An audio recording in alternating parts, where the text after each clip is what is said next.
우리 좌우로 한번 인사하겠습니다. 우리 사랑합니다. 인사하겠습니다.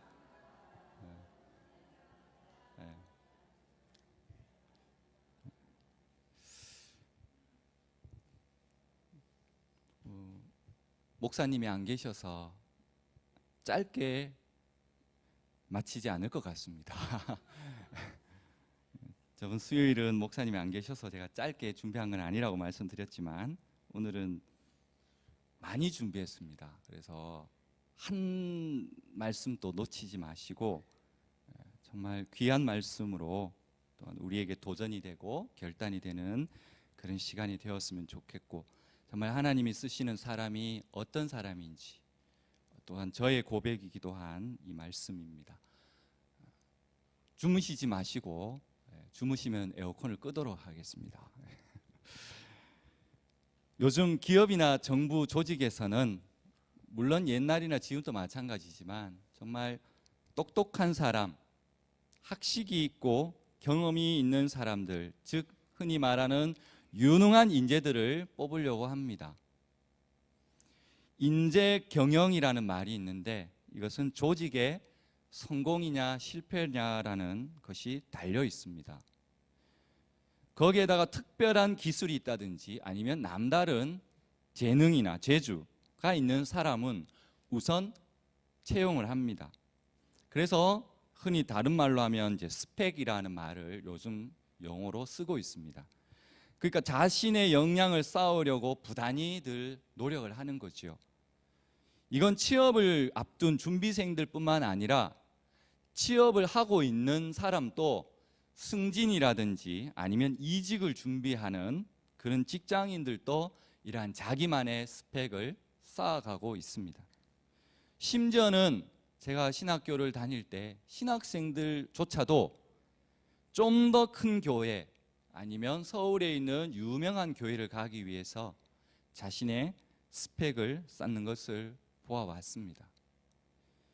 하나님은 하나님의 거룩한 사역에 하나님께서 직접 일을 하시기도 하시지만 때로는 하나님이 택한 사람을 들어 쓰시기를 기뻐하십니다. 특별히 복음을 전파하여 영혼을 구원하는 일, 그리고 영적 전쟁을 치르는 일에 하나님의 택하신 백성을 들어 쓰신다는 겁니다. 그렇다면 하나님은 하고 많은 사람들 중에 어떤 사람을 들어 쓰실까요? 하나님도 세상 기업이나 정부가 요구하는 것처럼 정말 그런 인재를 골라 쓰실까요? 그것이 기준이 된다면 이 땅에 오신 예수님은 아마 사람들을 잘못 뽑아 쓴 예수님이 되실 겁니다. 예수님이 골라 쓴 인재를 다 살펴볼 수는 없지만 12명의 제자들을 살펴보겠습니다. 이 12명의 제자들은 대부분 촌사람들이죠. 예수님의 제자들의 그 직업이 성경에 전부 나오지는 않습니다. 정확하게 알 수는 없지만 대부분 어부가 적어도 4명입니다. 베드로, 안드레, 야고보, 요한, 바돌로메, 그리고 마태는 세리였습니다. 그 정도뿐이죠. 그러나 확실한 것은 대부분의 제자가 학문이 높지 않다는 촌부였다는 것입니다. 그 누구 하나 똑똑하고 쓸만한 인재는 없었습니다. 12명 모두가 하나님의 일을 위해서 크게 쓰임 밖에는 전혀 소망이 없는 사람이었다는 겁니다. 그런데 그런 그들이 주님을 만나서 변화가 되었습니다. 그들 속에 성령님이 임하여서 능력이 임했습니다. 그 결과 어찌 됐습니까? 가룟 유다를 제외한 모든 제자들이 주님을 위해서 순교를 당했습니다. 이것을 보면 하나님의 일에는 특별한 재능과 능력이 있어야만 되는 것은 아님을 우리가 알 수가 있습니다. 하나님으로부터 부름받은 사람, 그래서 주님이 연단하시는 그 과정을 거치면 누구나 위대한 사명자가 되는 것임을 믿으시기 바랍니다. 사실 이 사도 바울조차도 어찌 보면 주님의 사도가 될 만한 자격이 없는 사람입니다. 그는 오히려 주님을 핍박하고 그리고 교회 성도들을 잡아 죽이는 일에 앞장섰던 사람이잖아요. 그런데도 하나님은 그를 택해서 그리고 그 그릇으로 정하여서 그를 부르셨다는 겁니다. 예수 믿는 사람 잡으러 가는 길에 그를 만나 주셔서 돌이키게 하고, 그리고는 수많은 교회를 세우게 하고 우리가 갖고 있는 거룩한 성경을 기록하는 그런 일에 쓰임을 받았습니다. 참으로 이해가 안 되는 부분이 있죠. 그런데 왜 하나님은 이런 사람을 들어 쓰십니까? 여기에 중요한 몇 가지가 있습니다. 오늘 우리도 이 기드온을 통해서 하나님께 쓰임받는 성도들이 되시기를 소망합니다. 그렇다면 기드온이 쓰임받은 이유를 몇 가지 살펴보아야 하는데, 먼저 사사기의 배경을 알아야겠습니다. 이스라엘 백성들은 출애굽을 하였고요. 이 출애굽하고 난 뒤에 이 가나안 땅에 살면서 평안할 때는, 마음이 평안할 때는 하나님을 경외하지 않고 자기 소견대로 행하였어요. 그러다가 우상 숭배를 하고 율법을 무시하고 살았습니다. 그러므로 하나님은 이스라엘을 바른 길로 돌이키기 위해서 어떻게 하십니까? 미디안이나 아말렉과 같은 동방의 소수 민족들에게 고통을 당하게 합니다. 이스라엘이 자신들의 힘으로는 어찌할 수 없는 공경에 처하면 어떻게 할까요? 이스라엘 백성들은 그때야 비로소 하나님께 부르짖습니다. 부르짖으며 기도하죠. 물론 이러한 행동은 간사한 인간의 마음을 보여주는 것입니다. 그럼에도 하나님은 그렇게 해서라도 이스라엘 백성들이 하나님께 돌아오기를 기다리고 계신 겁니다. 그것을 우리는 알아야 합니다. 그러므로 우리가 우리의 그 삶에도 고난이 다가왔을 때 자신을 돌아보며 회개하며 하나님께 나아가기를 부르짖으며 기도해야 할 줄 믿습니다.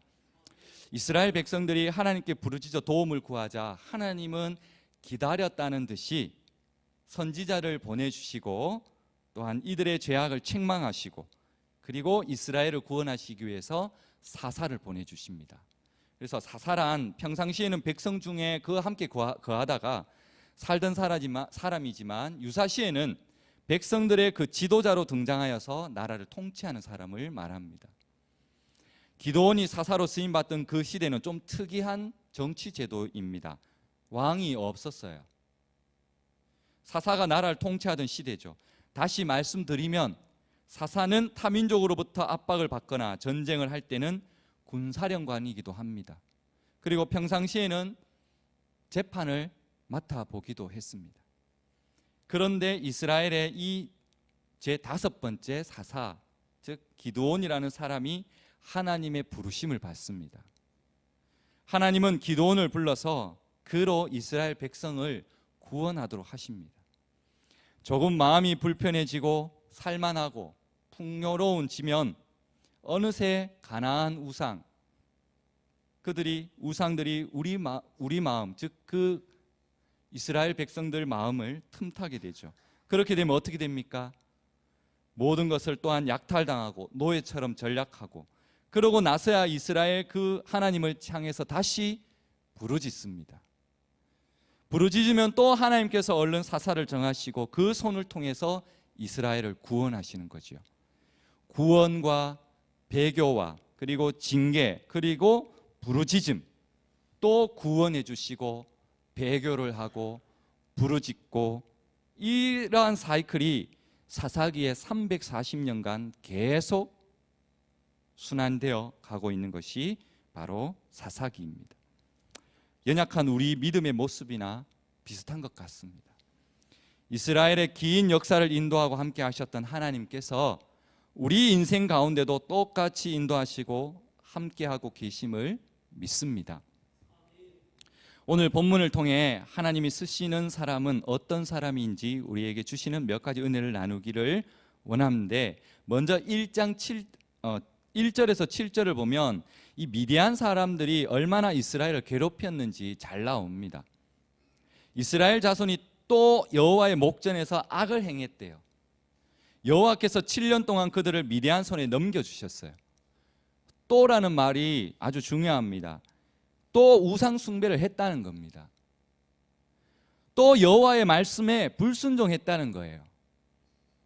미디안의 손이 이스라엘을 이겼다요. 지금 미디안은 아말렉과 동방 사람들과 연합해서 이스라엘을 학대하고 있다는 겁니다. 이스라엘 사람들은 외적인 침략을 감당할 수 없어가지고 산에 올라가서 이 웅덩이를 파놓고 또는 동굴에 들어가서 그렇게 몰래 사는 신세가 되었습니다.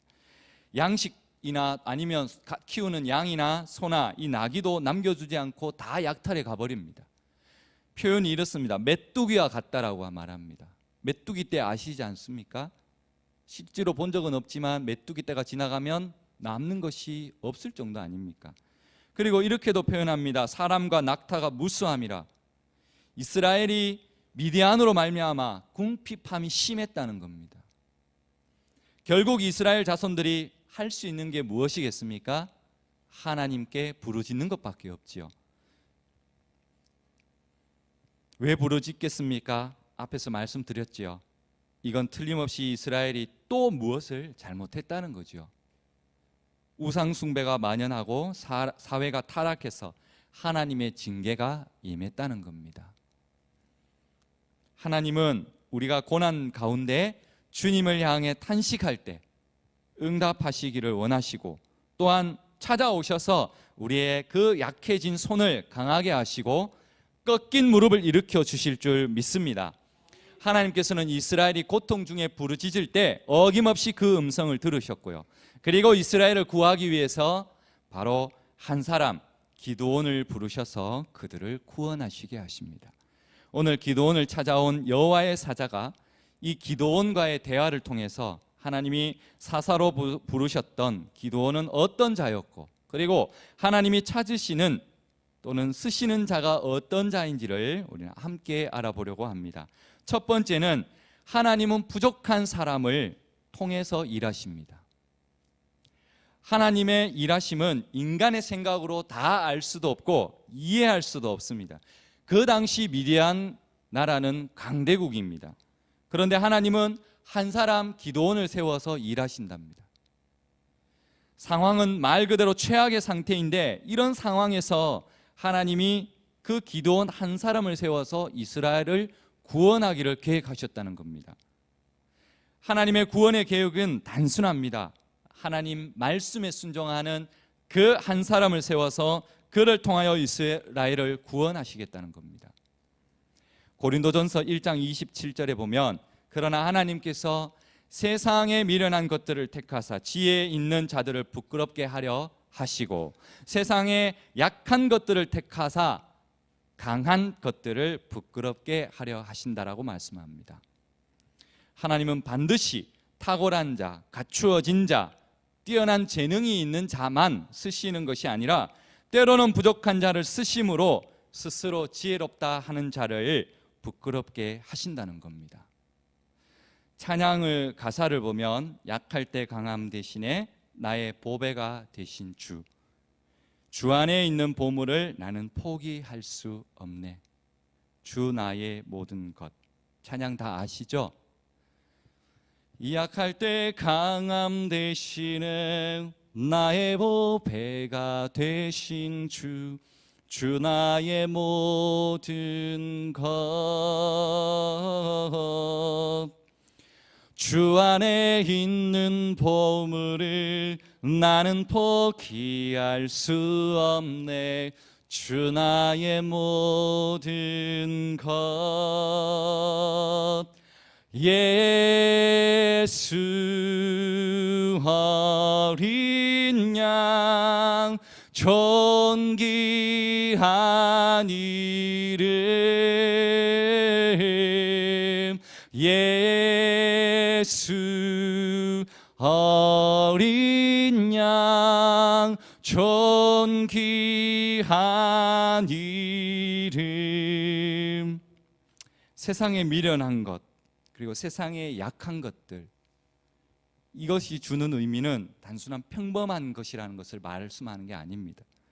때로는 죄인이라 할지라도, 때로는 객관적으로 볼 때에 남들보다 부족한 자라고 할지라도 하나님께서 쓰시겠다는 말씀입니다. 사도 바울과 같은 엄청난 죄인이 하나님께 그 사도로 부름을 받았고, 베드로를 비롯한 그 무식한 어부들이 예수님의 제자로 쓰임을 받았습니다. 본문에서의 이 기드온도 그들 못지않게 부족한 자였습니다. 하나님이 기드온에게 나타나서 큰 용사여 여호와께서 너와 함께 하시겠도다. 기드온은 지금 미디안 사람들이 무서워가지고 숨어서 밀타작을 하려고 하는 사람입니다. 기드온은 미디안 사람들을 두려워하는 사람이었습니다.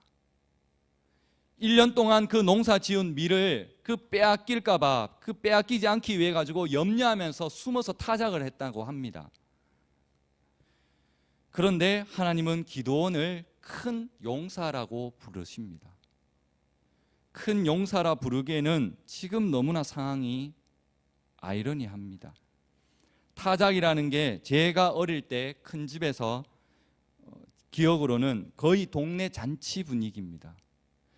이 넓은 들에 낯가리를 그 산처럼 쌓아놓고 흥겨운 잔치 분위기에서 하는 게 타작 아닙니까? 요즘은 기계로 그냥 자기 거 자기가 하겠지만, 그런데 기드온이 포도주 틀 안에서 숨어서 한 줌밖에 안 되는 그 껍질을 벗기고 있다는 겁니다. 참 기막힌 현실이죠. 수학의 기쁨은 현실 때문에 불안과 원통한 생각이 더 드는 것이죠. 하나님을 떠난 인간에게는 그 풍성한 수학의 기쁨은 없는 것입니다. 내 노력과 힘을 다 써가며 애를 써도 겨우 얻어지는 것은 포도주에서 똑똑 떨어지는 인색한 기쁨밖에 없습니다. 게다가 겨우 얻는 그것마저도 미디안에게 뺏어 가려고 언제 습격해 올지 모르기 때문에 기쁨마저 마음껏 누리지 못하는 이러한 기드온의 인생입니다. 오직 하나님을 만나고 하나님만 섬기는 인생만이 기쁨도 참된 기쁨이 되고 고통도 축복으로 변하는 삶이 될 줄 믿습니다.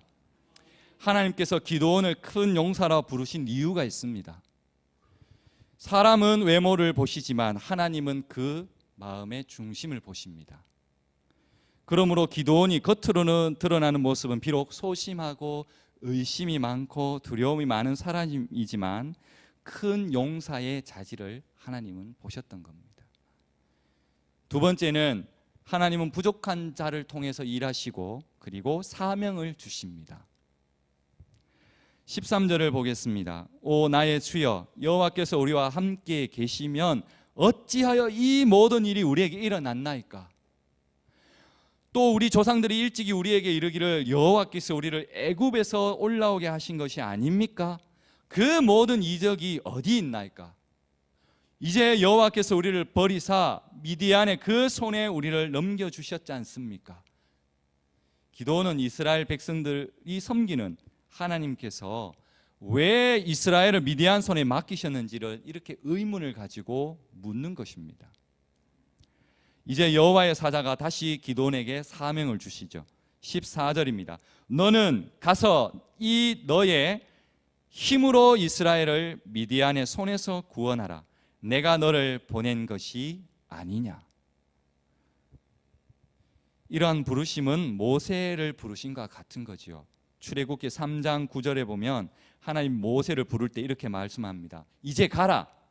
이스라엘 자손의 부르짖음이 내게 달하고 애굽 사람이 그들을 괴롭히는 학대도 내가 보았나니 이제 내가 너를 바로에게 보내어 너에게 내 백성 이스라엘 자손을 애굽에서 인도하여 내게 하리라.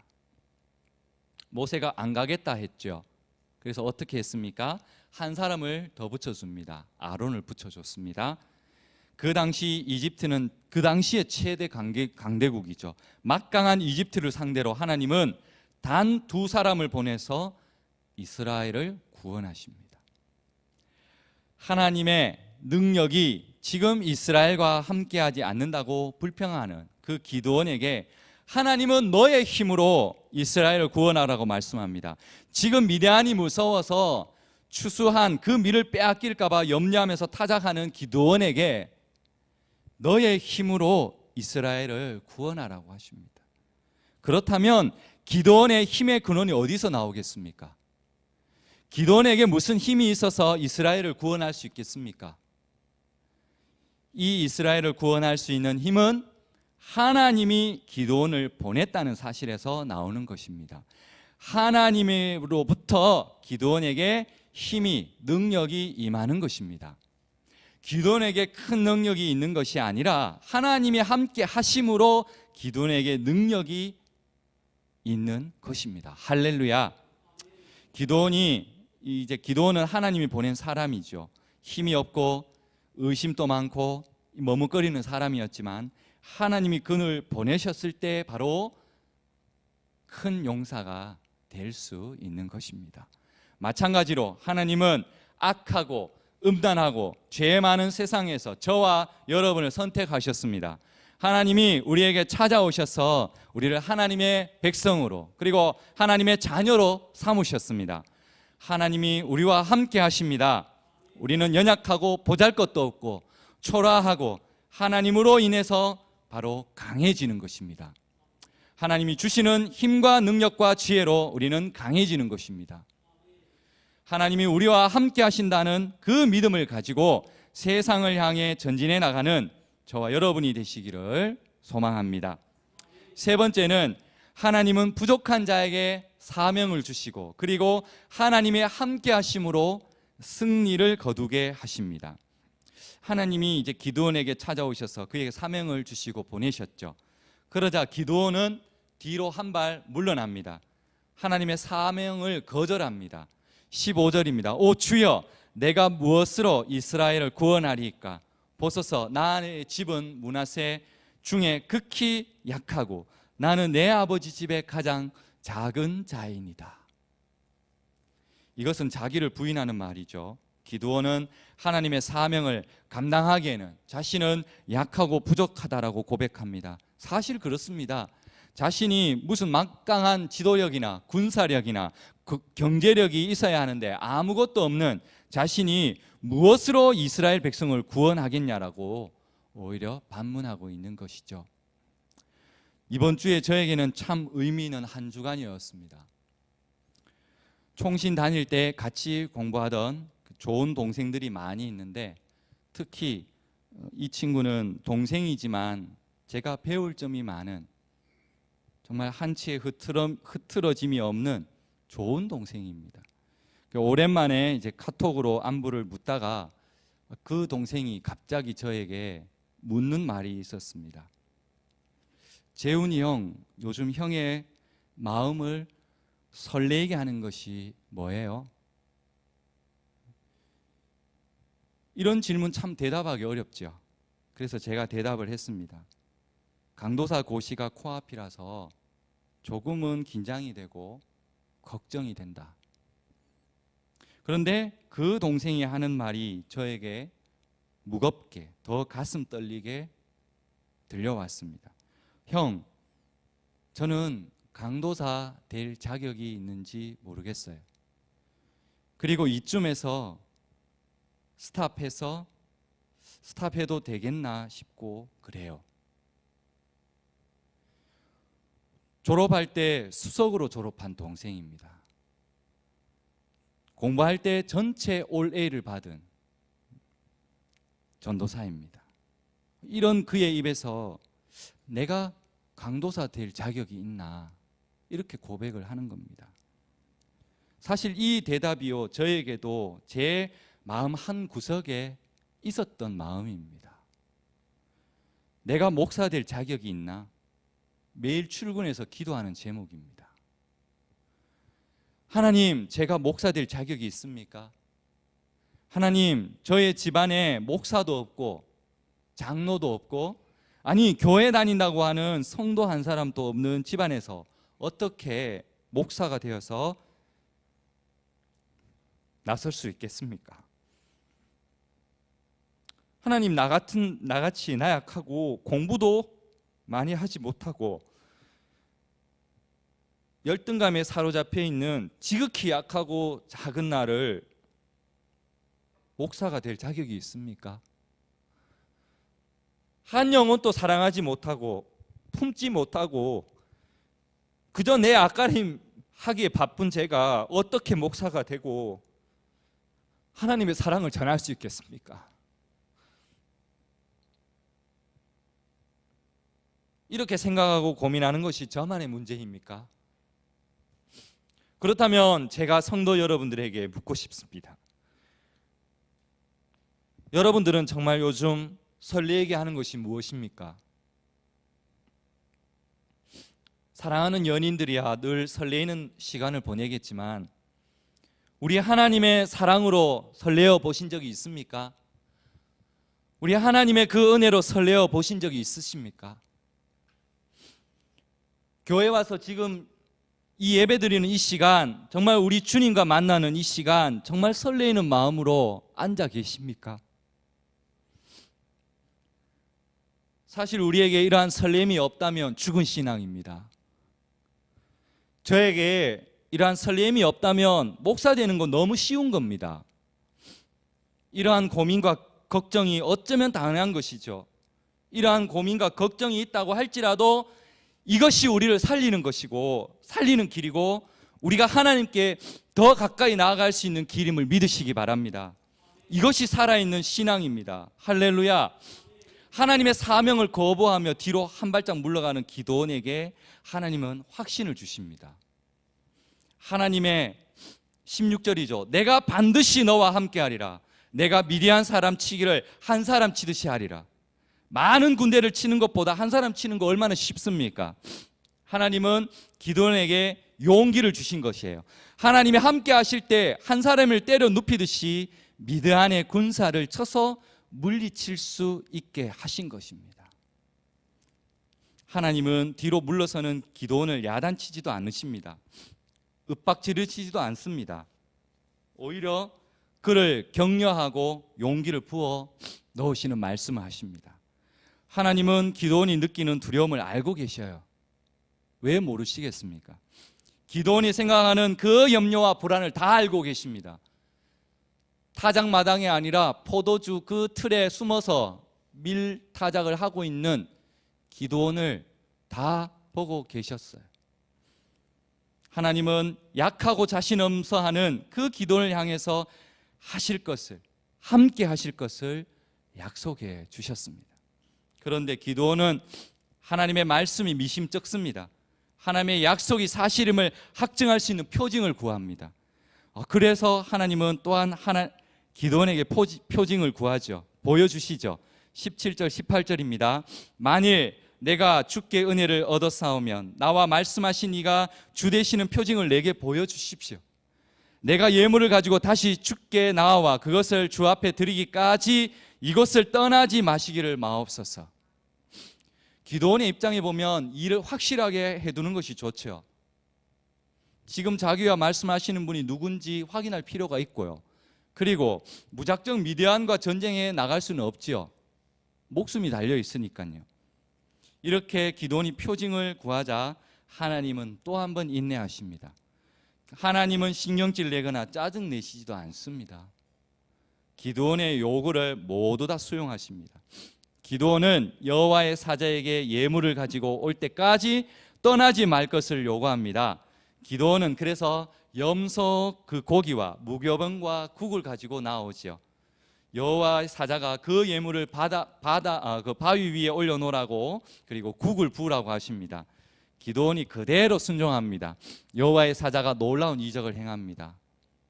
여호와의 사자가 지팡이를 들고 고기와 무교병에 댑니다. 그랬더니 바위 위에서 불이 나와서 예물을 다 태웁니다. 그리고 여호와의 사자는 떠나가서 보이지 않습니다. 기드온은 여호와의 사자가 자기에게 나타난 것을 이제야 깨닫지요. 그리고 여호와의 사자를 대면했기 때문에 무서워하고 한탄합니다. 그러자 여호와께서 두려워하지 말라고 하시고 기드온이 죽지 않을 것이라고 안심시켜 주십니다. 결국 기드온은 하나님 앞에 결단하고 하나님의 명령에 철저하게 순종하기 시작합니다. 그래서 결국 300명의 용사로 미디안의 13만 5천 명을 상대로 대승을 거두는 위대한 사사로 쓰임받는 기드온이 됩니다. 기드온이 승리할 수 있었던 이유는 바로 하나님이 함께 하셨기 때문입니다. 말씀을 맺겠습니다. 하나님은 평범한 사람 기드온을 그 궁핍한 인생을 찾아오셔요. 하나님이 함께 하신 그는 큰 용사로 바꿔주셨습니다. 성경이 말하는 것은 기드온이 위대한 것을 말하는 게 아닙니다. 하나님은 겁쟁이 그 기드온을 큰 용사로 만들 수 있는 분임을 말씀하시는 겁니다.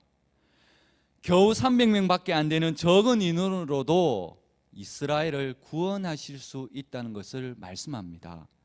현재의 우리 모습은 볼품이 없고 전혀 기대할 것이 없는 그런 연약한 존재라고 할지라도 하나님은 우리의 미래를 보시고 그리고 우리를 불러주시는 분임을 믿으시기 바랍니다. 그러기에 우리도 하나님께서 나를 쓰신다는 것을 믿음을 가지고 살아야 합니다. 우리가 비록 부족하고 볼품이 없고 그리고 의심이 많고 그리고 믿음이 부족하고 없어도 하나님은 나를 버리지 않고 변화시켜서 들어 쓰시는 분임을 믿으시기 바랍니다. 현재의 자신의 모습을 보고 실망하거나 포기하시지 마시기 바랍니다. 하나님은 우리를 다듬고 그리고 때로는 쪼개고 때로는 쓸만한 그릇으로 만들어 쓰십니다. 저도 여러분들도 그런 과정 중에 있는 것입니다. 사람을 찾고 계시는 하나님께 붙들려 능력 있게 쓰임 받는 저와 여러분이 되시기를 소망합니다.